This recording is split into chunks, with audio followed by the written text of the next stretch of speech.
This is Expertcourse Preparation. Another thing that we have to keep in mind is the importance of the reader. You have to remember that the reader is king, and you always have to obey your king.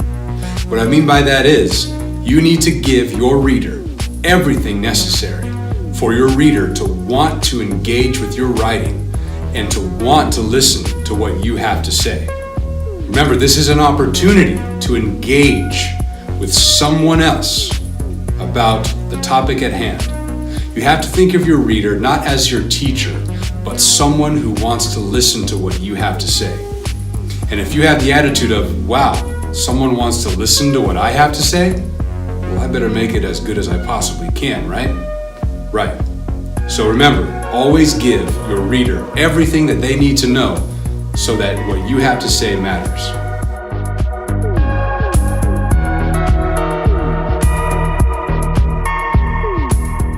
The first draft of anything that you write is never the last draft. If you ever take a piece of your writing and it's the first thing that you've ever written, if you ever look at it and say, that's perfect, you're wrong. And if there's anybody who has ever told you, whether it be a teacher or a friend or a family member, if there's anybody who has ever told you regarding a piece of writing that's your first draft, if they've ever told you this is done and this is as good as it can be, they are flat out lying to you. Do not listen to them. They are wrong. Okay?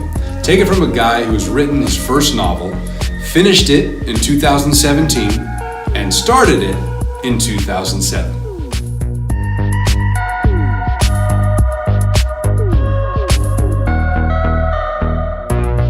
Writing takes time, writing takes practice, and writing takes repetition.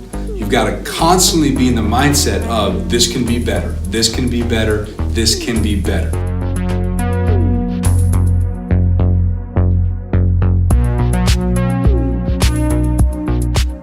So now it's time to start preparing for your essay. Let me give you an analogy. What if you're at the grocery store and you've got a cart full of things and you're ready to check out, and you get in line and a line starts forming behind you of other people that are also ready to check out, and you get up there, you start putting your things on the conveyor belt, you're ready to say, I'm good to go, let's go home, and you notice you forgot the milk. What do? What options do you have? You can tell the cashier, hang on one second, I'm gonna go grab some milk, I gotta get that milk. When you do that, everyone who is in line behind you now has to wait. You're making people mad. It's just not a good situation. Your other option is, I'll just not have milk, I guess, and you'll go home and you'll eat cereal with water or juice or something gross like that. I don't know. And those are both very unfavorable options. So let me tell you what the true answer is to this conundrum. How do you get out of this positively? The answer is this: you never forget the milk in the first place.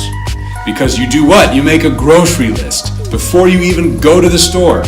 Whether you put it into your phone or you write it on paper, however you do it, you always make sure that you have a list of everything you need before you get to the checkout counter and say, see ya, I'm going home.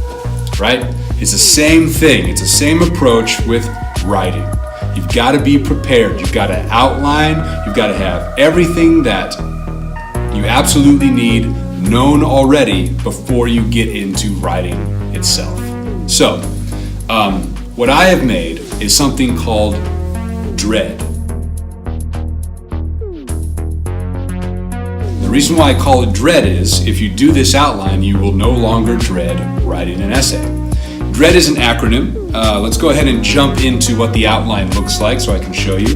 The first D stands for define, focus, and subtopics of an essay.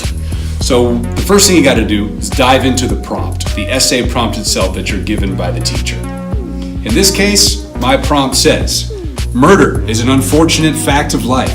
It happens every day and it occurs all over the world. Today you will create an argumentative composition addressing the following opinion.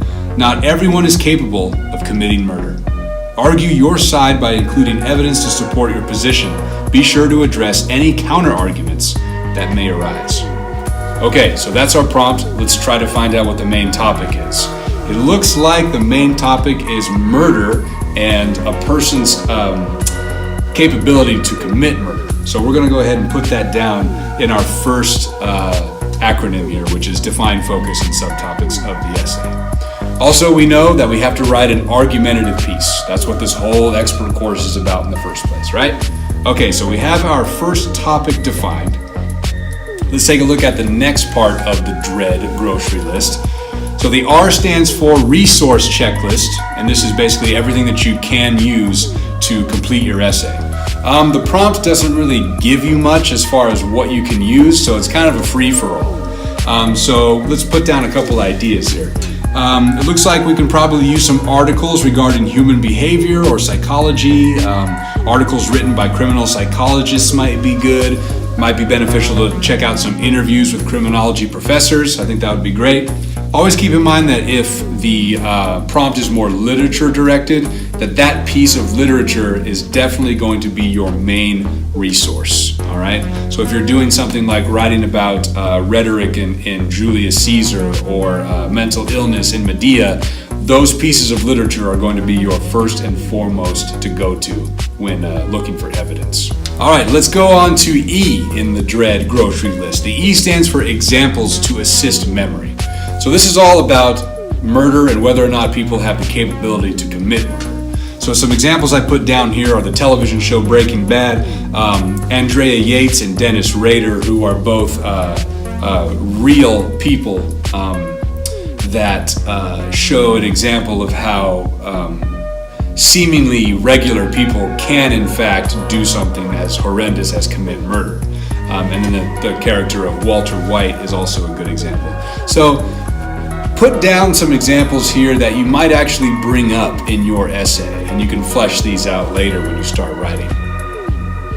Let's go to the A in D.R.E.A.D. The A stands for ask yourself questions. So what things are you still unsure of? What things do you still need to become an expert on before you start writing the essay itself? In this case, I think it might be important to define what capable means. What defines a person as being capable of murder? What things would make someone incapable of committing murder? These are some of the things I still feel that I need to know before I get into writing the essay itself. So make sure that you are as competent as you can be with whatever topic the essay is about before you start writing. Do research beforehand, okay? And then the last part of the D.R.E.A.D grocery list, the last D stands for due dates.